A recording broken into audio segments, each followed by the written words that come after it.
When you're starting a nonprofit, you've got to create a budget to estimate expenses and funding, entice funders to support you, but also because you can't even get IRS approval as a 501c3 tax exempt public charity unless you have a written budget. But how do you even know where to start creating your first budget? We're going to talk through that and a few tips in this episode of Changemaker Cafe. So don't forget to subscribe to the channel for more content on nonprofits, fundraising, and more. And thanks to Click and Pledge for sponsoring this video. So I want to start with a quick recap on a few budget basics. So if you're completely new to budgeting, especially for nonprofits, hopefully this helps you out. But a budget has two sides. You've got your income or revenue. This is how much money you'll need to raise each year as a nonprofit. To cover the other side, your expenses, how much money you expect to spend that same year as a nonprofit. I sometimes like to think of the expense side as your shopping list. What are the supplies, the equipment, the staff, the space, the training, the software, or other items that you'll need for the nonprofit? And even if your nonprofit is very small and doesn't plan to spend a lot of money, you still need a budget. For one, as I mentioned earlier, the IRS requires you to input a budget and financial projections for 3 years as part of your tax-exempt nonprofit application. And for two, anytime you request funding from a grant maker, they're going to ask for a budget. So how do you start? Let's start with a mistake that I've seen people make in creating nonprofit budgets. They start with a goal dollar amount for their revenue or how much they want to raise. I've seen people pick arbitrary numbers for their goal budget because they sound really exciting, like $1 million. But this is actually backwards. We don't want to start with a dollar amount goal. What we want to start with is actually a community impact goal. And I'll share what I mean by that. Basically, how can you estimate how much money you'll have to raise and spend if you don't know what you're trying to accomplish through your nonprofit's mission? And of course, that's what nonprofits are for, right? Here's what you want to do. Write down a goal number of people or animals or projects that you want to complete in the next 12 months towards your nonprofit's public serving mission. This, of course, is going to have to be tailored to your unique mission. So it could be feeding 1,000 people. It could be tutoring 30 children or helping 50 dogs or cats get adopted or planting 100 trees or something totally different. But as you're thinking about this community impact goal, take into account the capacity of your organization over the next 12 months. If your nonprofit doesn't have paid staff, how much time can you and your fellow leaders devote to achieving the goal that you wrote down? This is how you do a gut check to make sure that the goal you're writing down feels achievable. Once you're happy with your community impact goal, you can start shaping a budget around it. So we'll start with the expenses side of the budget.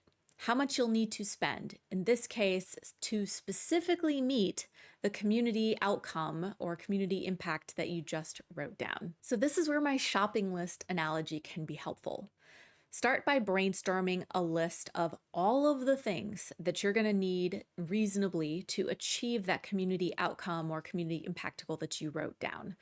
Let's say that your nonprofit's community outcome is to tutor 30 children in the next 12 months. What are some of the things that you'll need to obtain or buy to achieve that? Off the top of my head, you might need access to curriculum licensing, potentially a space for the kids to come to be tutored. If you can't find volunteer tutors, or maybe you need someone who's like a very highly specialized tutor, you might also need to pay for that person's time. So that's contractors or staff.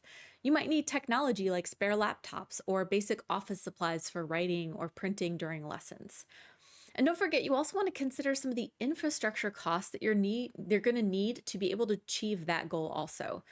So you'll probably want to get some liability insurance, since in this example, you'd be working with youth.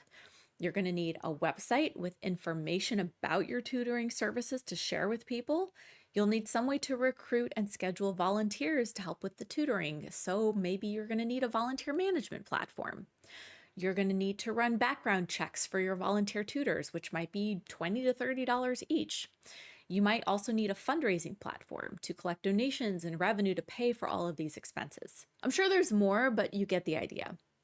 And here's a quick tip. I've seen people do this a lot. It's really tempting to say, oh, we'll just get all that stuff donated. But that's often easier said than done. And sometimes the time and the work involved in trying to get something donated ends up being worth more than if you'd just paid for it to begin with.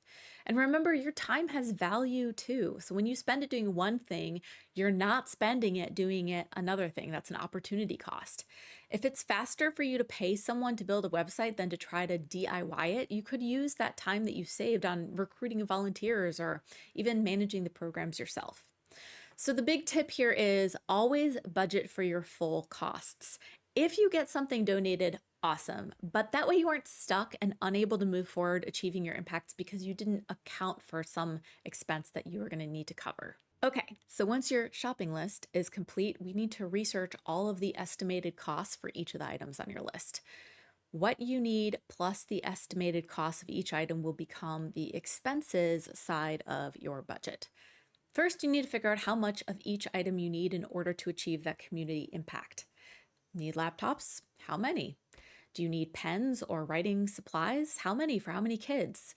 Then you need to start researching pricing for each of these things at the quantities that you stated. A couple of tips here. You can find out how much basic stuff like office supplies costs by searching on office supply store websites or Amazon. For quotes for special services, you can ask vendors to provide you with estimates. You might even consider contacting other nonprofits to see how much they paid for certain things. For nonprofit insurance, there are brokers out there who could help you get a good price. Just search for nonprofit insurance brokers and explore your options there. If you can talk to someone that you can describe your organization's activities and needs to, they should be able to confirm what kinds of insurance you need. So once you've researched all of the costs for the items on your shopping list, total up all of the numbers. You'll see in my example here that I've also added a small buffer for unexpected costs or fees. That's going to be your estimated expenses for the year. For this totally made up example, we have an estimated cost of $15,200 to reach the community outcome of tutoring 30 kids for the next year. Next, we're going to talk about how you're going to raise the amount it's going to cost to reach your impact goal. In other words, the revenue side of the budget. But before I talk through a few ways to fundraise to meet your needs, I want to share a little bit more about the sponsor of this video, Click and Pledge, because you're going to need a strong fundraising platform to help you bring in the revenue we're about to talk about. With Click and Pledge, you're going to get a robust dashboard where you can plan out all your fundraising campaigns and monitor your progress towards them. You're going to get highly customizable, brandable donation forms, in-person fundraising features so you can collect donations at events, peer-to-peer fundraising features that allow supporters to form teams and raise money in their networks for your cause, video fundraising with donation links embedded directly in your videos, text to give, donor outreach tools that improve donor retention, a complete Salesforce integration, and a whole lot more. Some platforms charge more based on your organization size, but Click and Pledge's pricing stays the same even as your donor list increases. Nonprofits really appreciate how there are no contracts and all of their solutions are included at no extra cost. You can learn more about Click and Pledge's fundraising solutions and get your first $25 monthly fee waived using the links below this video or this QR code here. Get in contact with their team and ask questions to schedule a demo or sign up and give it a try right now and let me know what you think. So we've got our total estimated expenses for the year. What should our revenue or fundraising goal be? The simple answer is we need to raise at least as much as we plan to spend. But it's also okay if there's a surplus. This is a common misconception because then you can reinvest any surplus revenue back into your mission for the next year after that. So how are we going to raise this money? We're going to figure out our fundraising strategy that fits our unique mission and skills. So I've said this in past videos, but a lot of people think that grants will be the easiest way to get funding for a new nonprofit. But in reality, grants are usually reserved for organizations with more of an established track record, and even then, they can be extremely competitive, especially now when we're in a highly stretched funding environment for nonprofits. Every nonprofit has a different revenue model. Some rely more on grants than others, some rely more on individual donations, some focus on program fees or earned income instead. So instead of hope for grants, my best advice here is to think about funding options that match your mission and your team's skill sets. In a past video, I shared 5 common sources for nonprofit funding, so let me just recap that here real quick. Individuals, this could be small one-time donations, recurring monthly gifts, or major gifts. Corporations, this might be sponsorships or in-kind donations of items or services, or even donations from their company's charitable giving foundation or employee matching program. Foundations, these are organizations set up to give out grants to other organizations. They could be family foundations, community foundations, corporate foundations.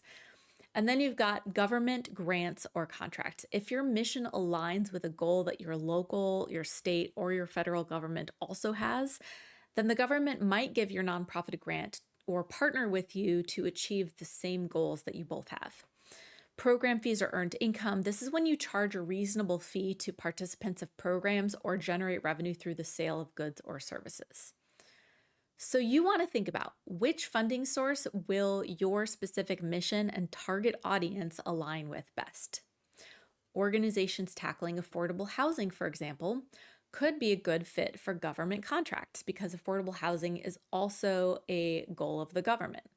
Corporations, they might be a good fit for organizations with missions that match their brand. For example, a pet supply company providing a sponsorship to an animal rescue. Individuals might be a good fit for organizations with a really emotionally compelling mission that people have a personal connection to. For example, working to find a cure for cancer or helping kids with education.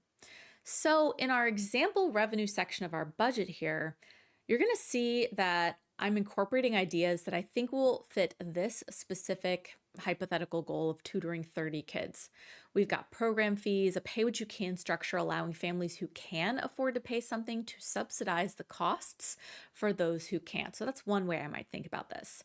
We've got individual donations because a lot of people can relate emotionally to needing help in school, and a few fundraising events and a corporate sponsorship. I didn't say we got any revenue from grants here because, as I mentioned, grants are highly competitive, especially for newer organizations.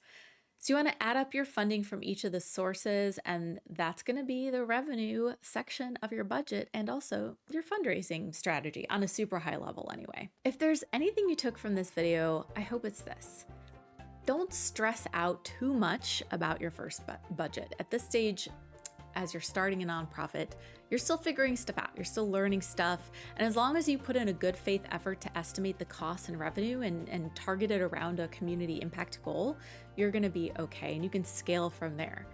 If this gave you some helpful tips or new ideas, do me a favor and hit like on this video because that really helps YouTube share it with more people. Be sure to subscribe to this channel so you don't miss our next episode. And don't forget, you can always get more content in my weekly newsletter and resources on my website, changemakercafe.com.